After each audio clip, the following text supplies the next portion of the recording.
Olá, está começando mais um Pode Crer. Eu sou Mayra Dias e apresento a vocês, ao lado do meu amigo Esdras, um podcast repleto de depoimentos inspiradores, onde as pessoas, nas suas jornadas de trabalho, são uma voz para todo mundo. E hoje a gente tem um convidado, né? Nós temos uma voz raiz. Verdade. Uma voz que realmente vai te ajudar a ter princípios, né? A dar uma conscientizada. Para mim, ele é uma voz da raiz. Bem-vindo, Pastor Geraldo. Bom dia, meus queridos. Mayra, Pastor Esdras, né? O Celso que está aqui com a gente. É uma alegria muito grande estar aqui com vocês, viu? Eu falei, mas o que será que eles me convidaram? Você vai ver, daqui a pouco você vai ver. É que eu sou uma pessoa mais de bastidores, né? Isso, exatamente. Eu sempre atuei mais na estrutura da igreja, mais na parte de ensino, durante muitos anos. Mas essa é a raiz, você viu o que eu falei? Porque tá assim, eu não sou geólogo e nem agrônomo, mas geralmente eu ouço as pessoas falarem que a raiz de uma árvore, ela é talvez tão profunda quanto a copa dela, né? Então, quando eu falei raiz, era exatamente isso. É para mostrar e começar esse bate-papo com essa sua personalidade de bastidor tão profunda, tão importante para o reino de Deus. E a gente hoje vai trazer aqui um pouco desse bate-papo para a gente contribuir para os nossos amigos que estão nos assistindo, nos ouvindo, o quanto é importante ter alguém que está ali atrás, que a gente brinca, arrancando toco. Né? Ninguém vê arrancar toco, né? As pessoas só vê às vezes na frente. Quando teve essa vontade que eu tive de convidar ele, foi eu que falei, não, vamos convidar. Eu falei, vou mostrar um pouco para as pessoas aqui nessa última linha que precisa de alguém aqui atrás segurando, né, o machado. Nós vamos saber de tudo isso. E antes eu quero falar para você que tem uma empresa que já faz isso, transforma a educação por meio da tecnologia, que é o Grupo Rebrasilis, que apoia aqui o nosso Pode Crer. É uma referência em infraestrutura tecnológica com forte compromisso com a inovação e a transformação social, é sediado aqui em Ribeirão Preto e ao longo dos anos o Grupo Rebrasilis ampliou sua atuação em diversos segmentos, incluindo industrialização, serviços pedagógicos e logística, sempre buscando soluções que gerem impacto positivo na sociedade. Dentro desse cenário destaca-se a Moviplan, única fabricante nacional de lousas digitais que vem revolucionando a educação do Brasil. É com esse apoio que eu passo a palavra para você, meu amigo Esdras. Legal. Eu vou fazer só um adendo sobre esse patrocínio que veio à minha cabeça agora. Talvez a gente precisa às vezes explicar as coisas. Às vezes alguém pode falar assim, o pastor Esdras, o Esdras está alavancando a empresa dele no CRI da igreja. Não, é o contrário. A gente estava querendo não gerar despesa para a igreja, a gente falou, precisa começar um projeto. Como é que vai fazer? Então vamos patrocinar aí para começar. Começamos. E depois de alguns episódios, a Mayra, o Celso, que são pessoas que estão nos assessorando aqui no CRI com muita sabedoria, falou, pastor, a gente precisa divulgar, já tem alguns meses que a gente está fazendo isso e não divulga. Aí eu falei, é verdade, mas divulgar para outros empresários, inclusive a gente já conseguiu outros patrocínios nos próximos episódios, a gente já vai ter essas empresas patrocinando, já sendo divulgadas, para falar o seguinte, cara, você quer ajudar o evangelho a ser melhor propagado, patrocine, é bem pouquinho, a gente vai divulgar aqui, talvez você fale, mas não é o meu core, não é o meu público, quem sabe, né, alguém vai ver e vai falar, não, vamos lá ajudar, vamos patrocinar, a gente já tem outras empresas que estão chegando, 3 ou 4 empresas, se Deus quiser, as próximas vão ampliar esse evangelho. Só para dar um adendo do porquê que a gente está fazendo isso. Amém. E depois a ideia não nasceu sua, né? A ideia nasceu do nosso pastor-presidente, né? Claro. Ele falou, preciso comunicar com os empresários. Exatamente. Geraldo Lazzarini. E aí? Quantos anos mesmo? Eu tenho 67 e vou completar 68 agora, depois do meio do ano. Muito conservadão, muito jovem. A gente... Tava no bastidor aqui falando que tem beach tênis hoje, às 4 da tarde. Então, isso é graça de Deus, né? A gente trabalhando para Deus, buscando sempre a presença de Deus, a gente percebe que Deus vai cuidando da gente. Você me vê assim, mas já passei por muitos perrengues, viu? Então vamos para a nossa primeira pergunta antes do perrengue. porque no perrengue a gente vai esticar um pouco mais, né? Amém. As pessoas aprendem mais ouvindo os perrengues. Porque tem gente que acha assim, eu não tenho perrengue, ou só eu tenho perrengue, o outro não tem. Tem sim, todos nós temos. Tem. Mas diga para nós, pastor, como é que foi que o senhor conheceu Jesus? Olha, eu vim de uma família católica, né? Meu pai, ele tratava dente, inclusive das freiras do colégio que tinha ali perto da minha casa, onde é o Lacerda hoje. Moura Lacerda. Moura Lacerda. Ali no Campos Elíseos? Nos Campos Elíseos. Sim. Dr. Oscar Ruiz de Moura Lacerda. Isso, meu pai tinha um consultório ali no quarteirão de cá, do Lacerda. E ali era um colégio de freiras, o Madre Mazarello. E meu pai tratava o dente delas, das freiras da Santa Casa, né? Sim. Então, sempre uma família católica. E entrei na faculdade, cresci sempre dentro dessa base do catolicismo. Mas, quando eu estava na faculdade, conheci a Cirlei, comecei a namorar no 2º ano da faculdade, né? E ali nós estávamos fazendo um curso de inglês no Senac. E por coincidência, os 2 professores eram evangélicos. O Sérgio, que era da Igreja Batista Livre, e a pastora Naildete, que faleceu pastora, né, que era a outra professora. Eu fui um ouvinte assíduo de um programa de rádio que ela tinha. Sim. Pastora Naildete, ela tinha uma voz assim. Ela, acho que não me engano, na igreja dela, na Rua Piracicaba.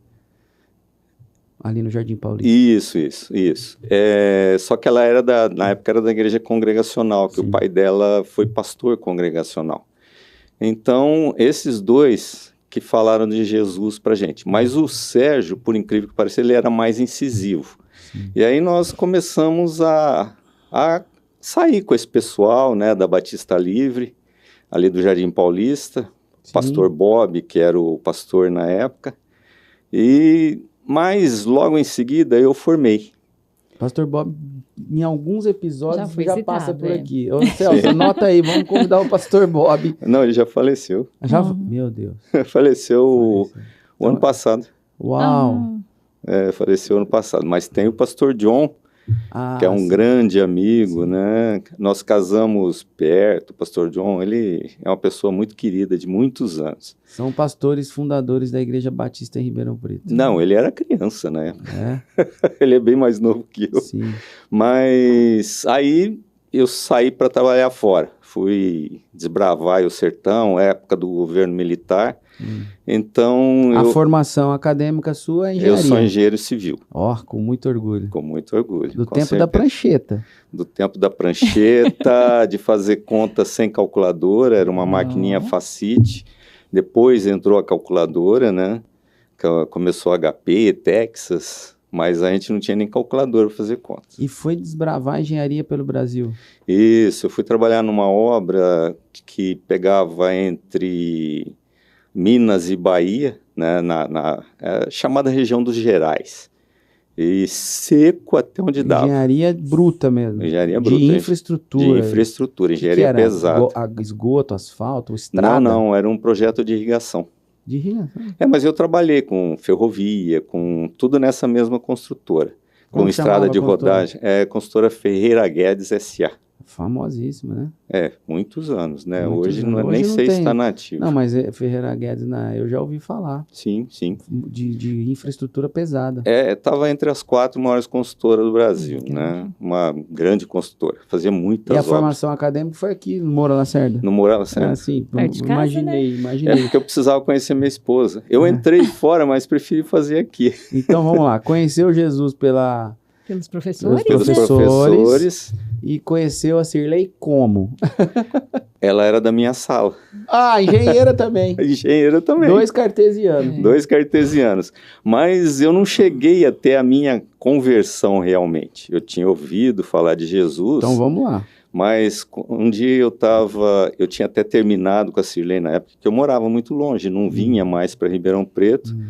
E eu estava esperando uma balsa na barranca do rio, que ia voltar para casa onde eu residia, né, num canteiro de obras, e ouvi a voz de Deus. Deus falou comigo ali. Caramba. E levei uma bronca. Ele falou para mim assim, o que você está fazendo aí? Me senti como Moisés na hora. Isso, vamos lá, que essa parte é bem interessante. Por quê? O ambiente em que o senhor estava era propício para o descambar. Sim, com certeza. Geralmente... Obra pública, governo militar...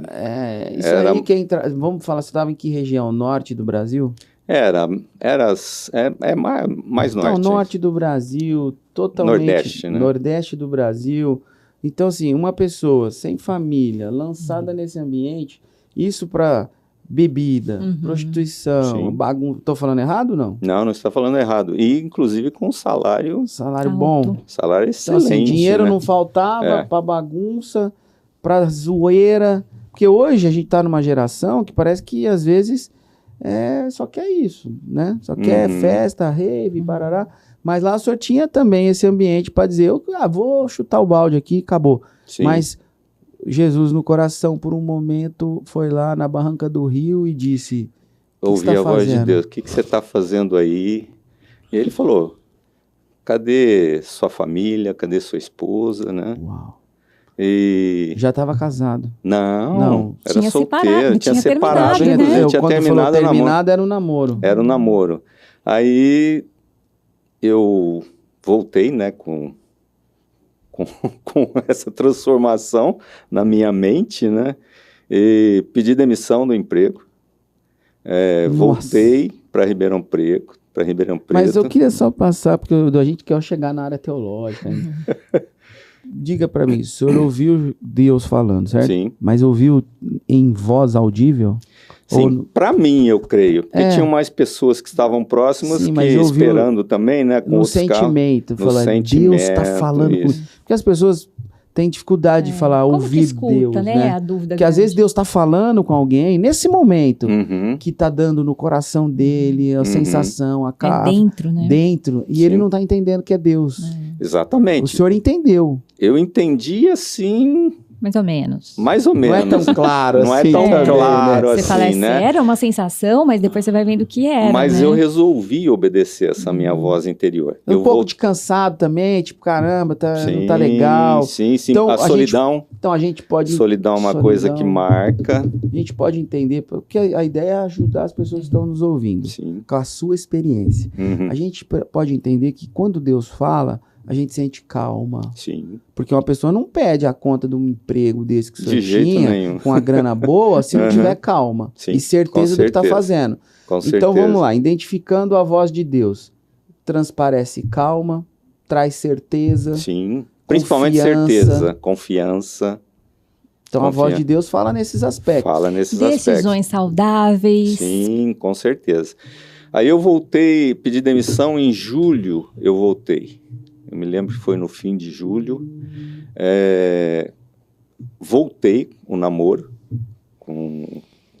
Antes, no começo do ano, eu tinha sido padrinho de casamento do meu cunhado. Ele me chamou lá de onde eu estava, consegui uma folga para vir, né?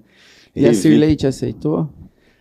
Ela me aceitou porque ela disse que já estava orando por isso. Então foi a oração da Cirlei que chegou na Barranca do Rio. Exatamente. Pastora Cirlei, um abraço para você, minha querida. Deus te ouve. E eu costumo brincar muito com ela a respeito disso, que a oração dela é forte, né? E dia 20 de dezembro eu casei. No 6 meses? 6 meses. Não chegou a 6 meses. Porque não tinha outra data, né? Porque foi resolvido de última hora. Arrumar apartamento, comprar móveis. Eu não tinha nada aqui em Ribeirão Preto. Eu vivia fora, né? E com 29 anos. Aí, em janeiro, dia 11 de janeiro de 1987, eu fui na frente da igreja aceitar Jesus. Não cheguei na frente da igreja, mas eu fui até o meio da igreja, porque eu era bem racional ainda, mas tinha sido uma conversão realmente.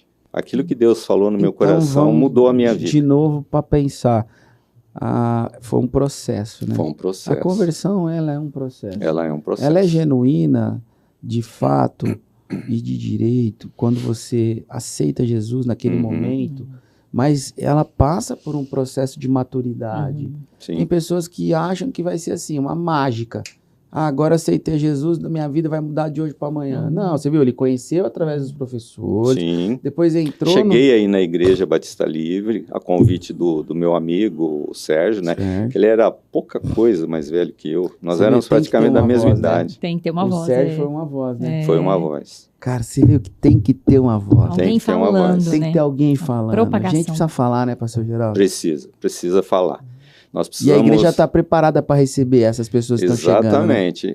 Nós estamos nessa preparação, né? Tá uma correria grande, mais espaço para as pessoas. Fisicamente a gente não está preparado. Mas como igreja nós estamos, com certeza. Nós como temos igreja palavra, nós estamos preparados. Sim. E estamos falando do corpo de Cristo, né? Está recebendo, está chegando. Sim. Nós vamos chegar nesse tema aí também. Mas vamos lá. Continuando para a gente fechar essa introdução.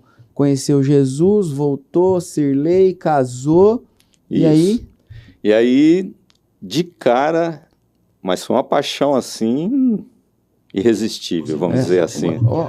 Olha esse danado do telefone aqui, pode falar. Foi uma paixão irresistível. Eu lutei e comecei a fazer o seminário da Igreja Batista Livre, algumas matérias, né? E fui fazer o curso de batismo. A Igreja Batista, o curso de batismo demora 6 meses, para vocês terem uma ideia. É bem literal do nome, Batista do batismo, e eles gostam de estudo, né, do preparo. Gostam de estudo. Mas isso, aí começou a nascer o Geraldo teólogo. Uhum. Sim. E eu sou um apaixonado pela palavra. Um versículo que sempre marcou a minha vida é Salmo 119, 105. Lâmpada para os meus pés é a tua palavra e luz para o meu caminho.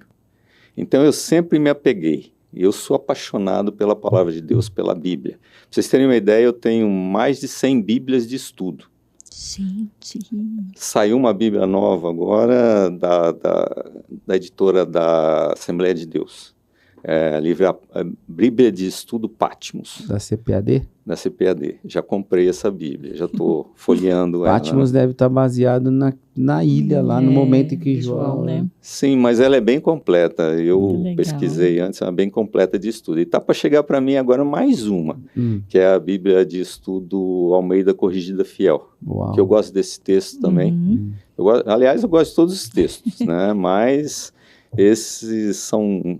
Palavra de Deus é palavra de Deus, né? E como que amplia, né, a nossa entendimento, a nossa consciência do que é Deus com esses estudos, né? Porque cada versão traz uma palavra e você vai realmente ampliando a visão, começou né? lá na aula de batismo, essa questão.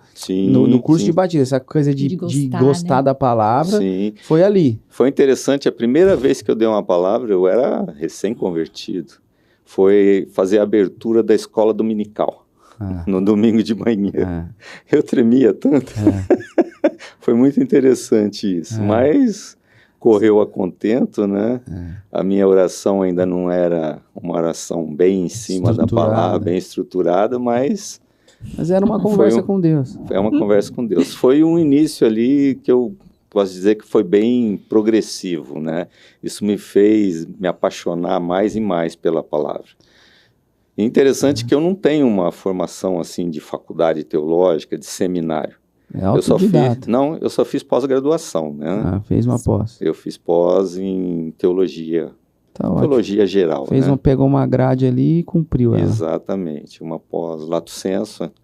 Eu pretendo ainda fazer um mestrado, né? Olha os sonhos aí, isso aí. Mas só tem ciência das religiões, né, que é reconhecida pelo MEC. Mas com o que eu já aprendi, tá bom, eu creio. Já dá para passar para muitas pessoas, né? Pastor Geraldo, e depois dessa caminhada na Igreja Batista Livre, aí como que o senhor chegou ali Sim. aonde eu o conheci, na ICEGEC?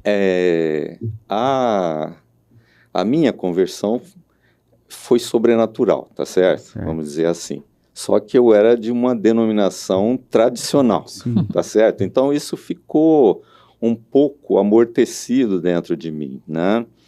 Depois, saindo da Batista Livre, que eu estava morando ali no centro, eu vinha só de finais de semana, porque eu trabalhava em São Paulo, e aí começamos a congregar na Igreja Evangélica Congregacional, ali da Barão do Amazonas. E logo em seguida ficamos pouco tempo ali. A gente conheceu a Igreja Nacional da Quintino Bocaiúva, pastora Marina era a pastora na época. E nós começamos a congregar ali. E estamos ali desde aquela época. Sim. Que ano que é isso? 2001, deve ser. Não, antes. Acho 98. Que é 2000, por aí. 2000, por aí. Nesse período, só porque eu estou curioso também com o trabalho, o senhor voltou a trabalhar na área de engenharia, foi para São Paulo? Sim, voltei a trabalhar numa multinacional, né? Eu tinha um cargo executivo, eu era um supervisor, mas eu fiquei nessa vida 10 anos. E aí nasceu a minha filha. Qual empresa que era, pastor? Era... Ixi, agora fugiu o nome. Era daquela Igreja Nacional do Senhor Jesus Cristo. Eu trabalhava na supervisão de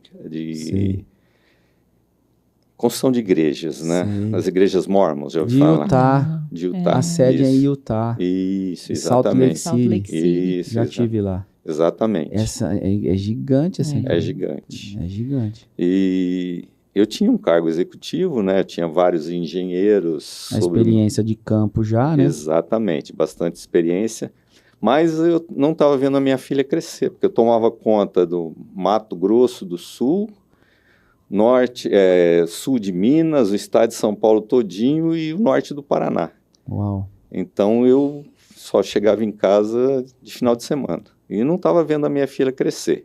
Aí quando ela estava entre 2, 3 anos, eu resolvi largar essa vida. Fui fazer enquanto estava trabalhando, fui fazer uma pós-graduação em engenharia de estruturas. Aí eu saí da empresa, mas nisso uma terra que a gente tinha começou a construir uma usina perto. E aí a gente conseguiu fazer uma parceria agrícola nessa fazenda, né? Então a vida profissional já ficou mais tranquila. E eu trabalhei, mas durante muitos anos, com cálculo estrutural, calculando concreto.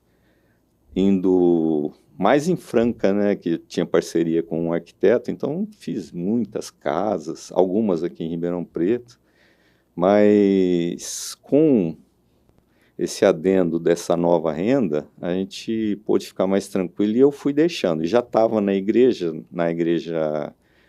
nacional, né, e aí comecei a entrar na administração da igreja. Eu fiquei durante 13 anos como tesoureiro da igreja. E aí a gente entra no ambiente que quando eu o conheci. Quando eu o conheci em 2015, estamos fazendo 10 anos agora, né? Sim.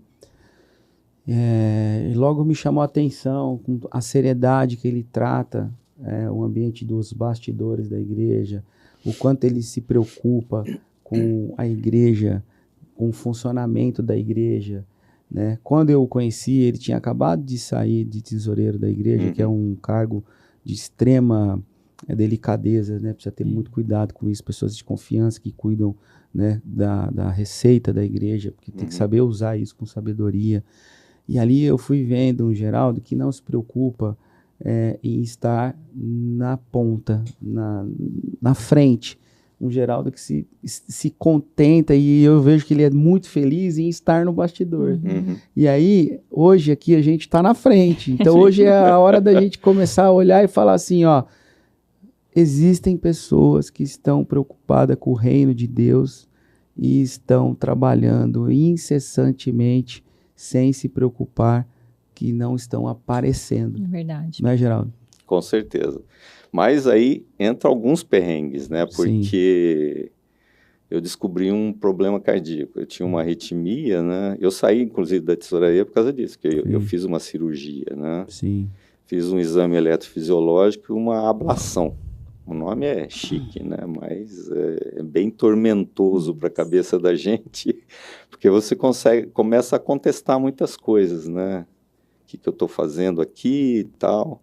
Mas aí você vê a mão de Deus conduzindo, né? Foi impressionante, porque o médico que fez a cirurgia em mim, normalmente ele demora, às vezes, o dia todo para descobrir o ponto do coração que está com o problema. Às vezes descobre em 7, 8 horas, 11 horas. Ele disse que o meu caso foi completamente diferente, porque em 1h30 ele já tinha terminado o procedimento. Gente. Em 1h30. Foi impressionante. Ele achou um ponto só que disparava o coração, né? Isso tinha disparado já quando eu estava ministrando a palavra na igreja. Ministrando os 2 cultos, inclusive, que tinha na época. Mas Deus me deu graça, né, de contornar tudo aquilo, de me acalmar, né? Mas depois disso, tive que operar de 2 hérnias inguinais, né? Antes eu já tinha operado o estômago, quando eu entrei na Igreja Nacional, quando o pastor Pedro tinha assumido a igreja, que nós tínhamos mudado para aquele prédio. Sim, hoje. Então, já tinham acontecido algumas coisas, né? Mas Deus tem sustentado. Há pouco tempo atrás, um sintoma de próstata, né? Fiz até uma biópsia, mas Deus não permitiu que nada corresse para frente. Que bom. E engraçado que a gente está ouvindo ele falar isso aqui, eu nunca percebi, nunca ouvi reclamando, nunca ouvi fugindo de nada. Sempre ali atuando, ou seja, tá vendo como que as pessoas precisam conhecê-lo melhor? Você fala, o que eu vou fazer lá? Vou fazer isso, as pessoas precisam conhecer o Senhor para dizer o seguinte, olha, aquele Geraldo que está ali, todos os cultos, que você conhece ele, que você vê ele trabalhando, ele também tem um monte de dificuldades e vem passando as todas. Amém. Vencendo as lutas. Em nome do Senhor em nome de Jesus. Amém. E tanto que a gente olha e nem desconfia, porque o que o Senhor transmite pra gente é essa serenidade, né? Essa calma, tudo muito paz. calmo, muito Amém. bom, né? Sempre ali atuando com perfeição no trabalho. E o interessante é que quando a igreja não tem uma estrutura muito grande, você chegou numa época que a gente já estava numa fase de transformação. Porque logo nós viramos Igreja Voz, né? Foi em 2020, Igreja Voz, né? São 6 anos. Eu cheguei em 15, foram 5 anos. Então, você chegou já com Igreja Voz? Não, cheguei em 2015, era a Igreja Nacional do Senhor Jesus Cristo. Eu cheguei, a gente era bem pequenininho ainda. Sim, e então nessa época são poucas as pessoas que trabalham. Eu e minha esposa, a gente já cuidou de toda a infraestrutura da igreja, do procedimento de introdução, do culto, de ceia. Sim. Eram nós 2 que cuidávamos de tudo isso. Então, precisava de ter alguém quebrando as pedras ali, né? Para os crescimentos acontecerem. Exatamente. E até hoje, o crescimento da igreja, a Bíblia diz, né, que os jovens que são fortes, né, estão sempre ali na linha de frente, precisam dos anciãos, precisam dos esteios. Essa mistura, essa transição misturada, híbrida que a Igreja Voz tem hoje, pessoas como o senhor, pastor Wilson, pastor Elcio, né, os pastores que já são sêniores, com os jovens, que nós estamos chegando agora, o pastor Daniel, né, são os jovens que estão chegando, o Digão, né, são os jovens que estão chegando. Temos ali o menino, como chama, o engenheiro, esqueci o nome dele, engenheiro elétrico. O Felipe. O Felipe Serântola. Então, meninada nova. E tem outros, a gente fala nome de alguns, às vezes esquece de outros, mas todos os jovens que estão trabalhando hoje em prol do Evangelho precisam entender que existiu alguém que trouxe esse fundamento. Foram todos meus alunos. Tá vendo? Nós tínhamos um curso de liderança, né? Que eram 9 meses de curso. E depois nós abrimos o CCM, que é o Centro de Capacitação Ministerial. Isso tudo como em SEGEC, né? E no CCM nós chegamos a formar 2 turmas. Era um curso de 2 anos, com bastante matéria do curso de teologia. Sim. A pastora Luciana foi uma que completou o curso. Ai, que maravilha.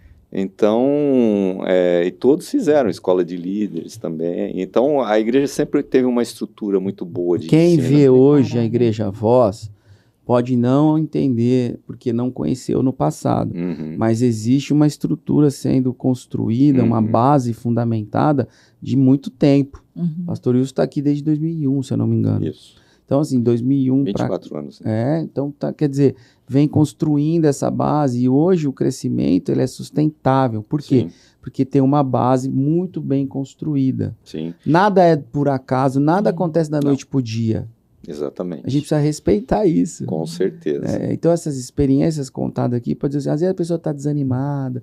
Ai, meu Deus, minha vida não vai. Ai, minhas coisas não acontecem. Ai, né? Imagina o senhor, lembra lá em 2005, eu nem o conhecia, como era a igreja, né? Não era acreditaria que chegaria no que está hoje? Sim, com fé. Sim. Enxergou que ia acontecer algo extraordinário? Sim, mas leva 20 anos. A vida é um ciclo que não é um lugar onde você vai chegar, né, Pastor Geraldo? Mas eu acho caminho. Que é um caminho. A grande virada, eu creio que aconteceu quando nós recebemos um comando de Deus. Sim. Uma orientação de Deus e para a criação da igreja através de um comando de Deus. Então, isso eu acho que fez a chave. Porque... E eu acredito que a obediência ministerial também. Sim, com certeza. A submissão ministerial com relação ao que Deus queria para a nossa igreja. Exatamente. E eu vejo o senhor aqui hoje, e faço até isso um relato, a sua serenidade e a sua responsabilidade, a maneira com que o senhor lida com os assuntos do reino, a forma e a preocupação que o senhor tem com relação ao reino, à igreja, a estrutura física também. Assim, é muito ensinadora, sabe? Amém. É muito ensinador. O senhor ensina a gente com isso, tipo, tem que estar ali, porque o pastor Geraldo, por muito tempo, eu vi ele como um homem que conecta a nossa igreja ao conselho de pastores. Ele acabava a reunião do presbitério e falava, tem que ir lá no conselho de pastores. E ia sozinho, né? Sim. O pastor Wilson estava focado com outros objetivos, outras demandas. Pastor Geraldo... Início de igreja é complicado. E aí o pastor Geraldo não deixou essa peteca cair. Exatamente. Eu estou lá representando. E hoje ele tem um membro, o senhor tem uma função de diretoria lá, né? Eu sou tesoureiro, mas eu já estou na diretoria. Esse é o terceiro mandato que eu estou trabalhando com essa diretoria. O senhor é tesoureiro do Conselho de Pastores. Ou seja, tem um cargo de direção num órgão que tem uma representação gigantesca no mundo espiritual. Sim, e dentro da cidade, o Conselho de Pastores é muito respeitado aqui dentro de Ribeirão Preto. O prefeito novo entrou, nós já fomos lá, nos apresentamos para orar com ele, nós da diretoria, né? Então a gente acompanha. O mesmo peso espiritual que tem um prefeito entregar uma chave da cidade para o rei Momo quando é o carnaval, tem muito gigante quando ele aceita uma oração do conselho de pastor dentro do gabinete dele. E foi interessante. O mundo espiritual existe, gente. Existe. O mundo espiritual existe. E como. Simbólico, ele comunica e ele tem ações e consequências. Com certeza. E eu voltando um pouquinho, essa parte mais... dirigida pelo Espírito Santo, então veio dentro da Igreja Nacional, que é uma igreja sempre muito avivada, né?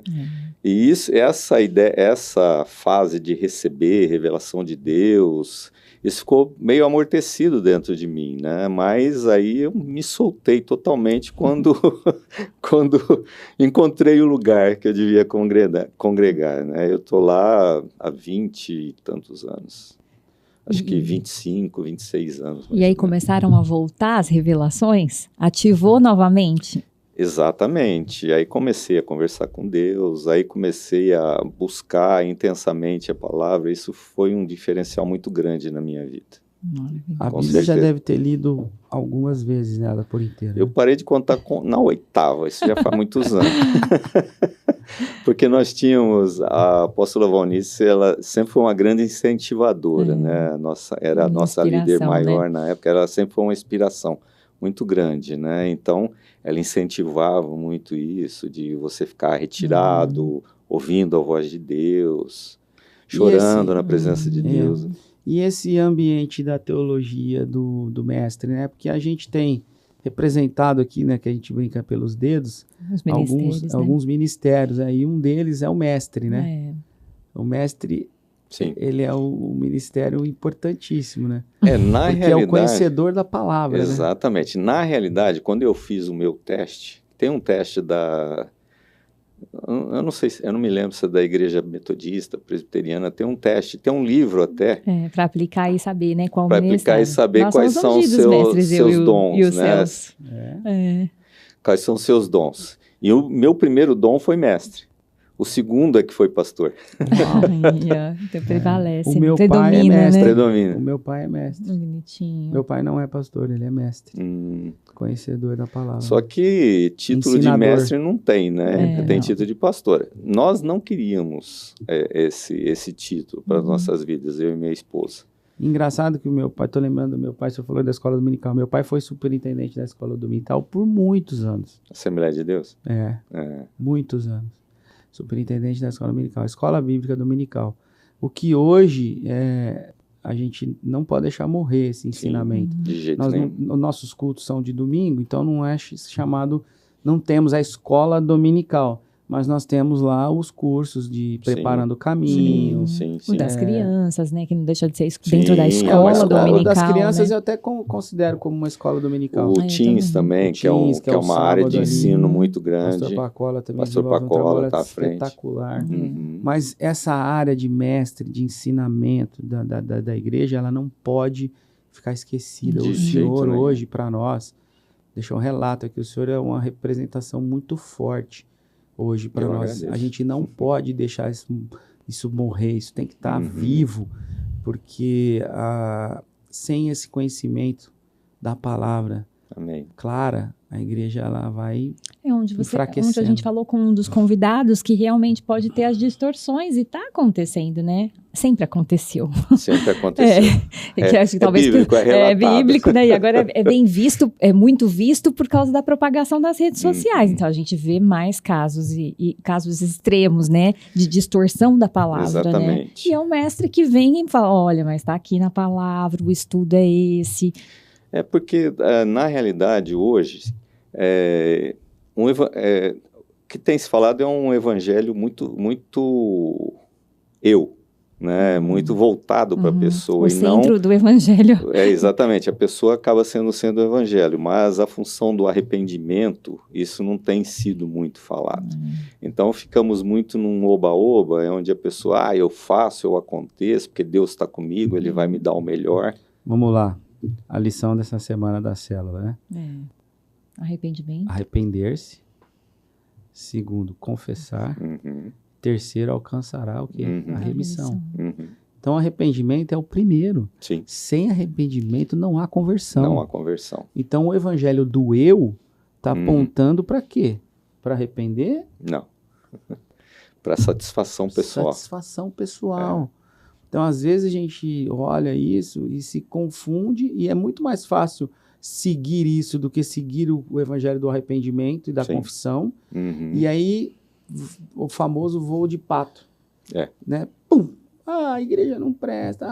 Aí troca de igreja. Troca de igreja. Aí fica, a gente já falou sobre isso também. Dança das cadeiras. Nunca vai satisfazer. O pastor não está falando o que eu quero ouvir, né? Tem muito disso, né? Quando o pastor traz uma palavra dura. Isso é o evangelho do eu. É o evangelho do eu. Você acabou de cunhar aqui o evangelho do eu. O evangelho do eu, né? Mas, graças a Deus, nós participamos de um grupo que tem muito temor à palavra. Sim. Isso é a coisa mais importante. Tem um Salmo 139, né? O finzinho dele, né? Sonda-me, ó Deus, né? Vê o que tem no meu coração, né? Transforma-me, né? Me ajuda a transformar. Isso eu sempre li, né? Os 3 primeiros capítulos do livro de Provérbios também, que são muito importantes na nossa formação e foi muito importante na minha vida profissional. Porque eu, quando comecei, eu era uma pessoa meio estourada, eu demitia muito funcionário, um atrás do outro, não tinha paciência para acreditar nisso. Para você ver como realmente transforma. Transforma. O evangelho não dá para acreditar. Transforma. Aquele que era impaciente não vai ser mais, não né? Vai ser mais. Que irava não vai irar mais. Não vai ser mais. Então... Desculpa, eu não tô aguentando. Não dá para acreditar em ele fazendo essas demissões todas. Mas você vê que é incrível, né? Como a maturidade vai trazendo o evangelho junto com a maturidade, né? Sim. E é interessante que eu e a Cirlei, nós ficamos maduros muito cedo. A nossa ordenação foi em 2007, que nós fomos provisionados lá em São Paulo. Foi até na véspera caiu aquele avião da TAM.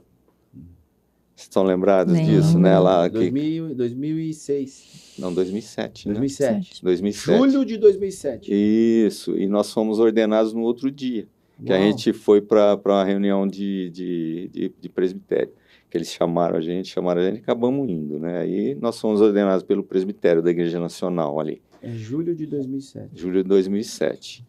Mas a gente amadureceu muito cedo, eu e minha esposa, nós amadurecemos muito cedo. Você está dizendo amadureceu espiritualmente. Espiritualmente, Sim. porque as coisas materiais já deixaram de ter importância para a gente tem uma vida de ajuda muito grande, né? Graças a Deus nós recebemos uma outra fazenda de herança também, então a gente tem uma vida Bem controlada. muito bem controlada, então a gente tem condições de ajudar muitas pessoas. Sim. E a gente faz isso nos bastidores, né? Eu também estou sabendo disso agora, eu não sabia. Você está vendo que ele é muito discreto. Eu não sou uma pessoa de ostentar, Sim. eu ando com um carro pequeno, não sou de certo. comprar grandes carros, não sou, Isso nós tá no não DNA somos. do Geraldo. Tá no DNA. Nós não somos de ostentar, entendeu? Nós moramos no mesmo apartamento já 28 anos. Meu Deus. Reformamos todo ele, mas Ô, estamos Mayra, no mesmo você que apartamento. tem um pouco desse conhecimento aí nas questões dos comportamentos, Uhum. isso está conectado ao quê, hein? O conforme, o estável, né? O estável, né? Provavelmente, porque não mude na minha rotina, não mexa, tá até certo receio. O oposto do seu perfil, né? Não, eu já me dei urticária de pensar 28 anos no mesmo apartamento. O oposto do perfil dele. É. E não Mas- é por falta de condição. E não é errado. Gente, nós não estamos falando do certo e do perfil errado. É comportamental. o perfil. Sim. Isso é o DNA de Deus. Você já pensou Amém. se tivesse todo mundo igual ao Geraldo? Não Se funcionaria, tivesse, né? se não tivesse, ou todo mundo igual a mim, É. ou igual a você, Mayra. Deus, aí a gente volta de novo pro reino, né?